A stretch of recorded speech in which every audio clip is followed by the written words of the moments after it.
In the most recent cryptogram, as an example, you talked about how AI enables mass surveillance in a more effective manner than ever been possible before. I think a lot about near-term risks of AI.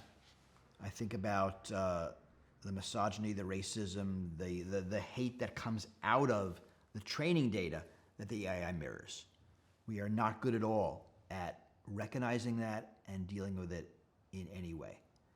I worry a lot about corporate control of AI, that we expect these AIs to be our assistants, our confidants. We're going to be very intimate with them in a way that's even more so than with our search engine or our browser or even our phone.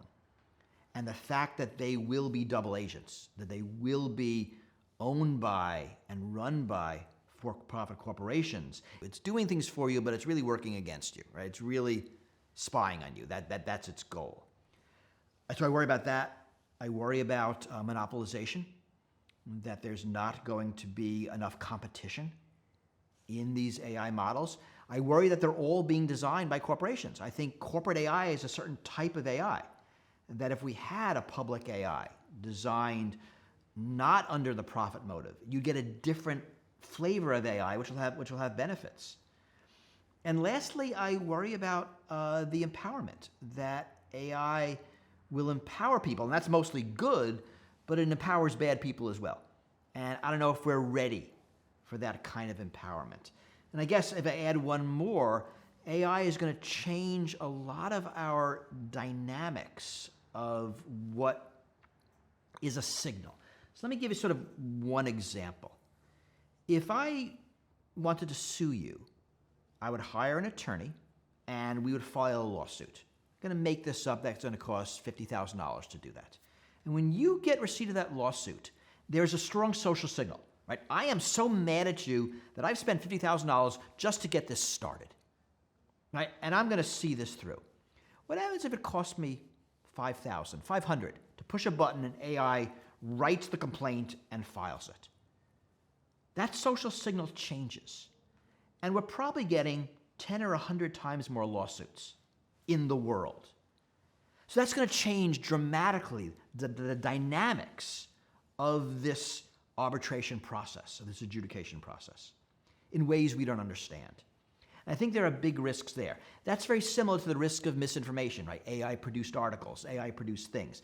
It changes the cost of doing the thing, but we've built society around these old human costs, not these new machine-assisted costs. Something that could perform hacking or espionage really at a unprecedented kind of scale for a lot of those kinds of same reasons that you just identified. I mean, AI is always about machines doing what used to be the purview of humans. When you think about AI hacking, it's AIs being hackers, right? I mean, what do hackers do? They'll go on the computer, they type a bunch of things, they'll do reconnaissance, they'll try to break into your network, they'll move around. You know, over the years, computers will be taking over some of those pieces. It's not going to be push a button and you hack a network. It's going to be some human-computer collaboration.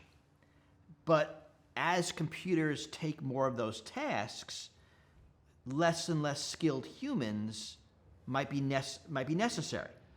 It might be that it'll make skilled humans more powerful by a lot, and then less skilled humans powerful to some level. This means we might get more hacking. We'll get cheaper hacking. And now defense has to respond in some way. And we saw this, 2016, DARPA had an AI capture the flag contest. Finals were at DEF CON, and you capture the flag. It's, the great hacker game where you're in the simulated network and you defend your piece and you attack other pieces. Well, they did the same thing with computers. This was 2016. This is pre-generative AI. This is old school AI. And it was super interesting. DARPA never repeated their experiment. China's doing this every year. It's called robot hacking games. So they are working on these AI, both attackers and defenders.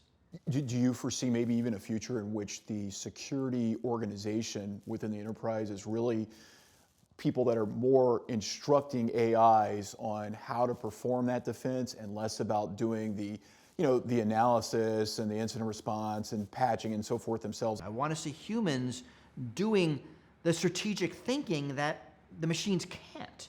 And the tactical stuff, that's just, do we go left or right? Well, it depends on where the attack is coming from.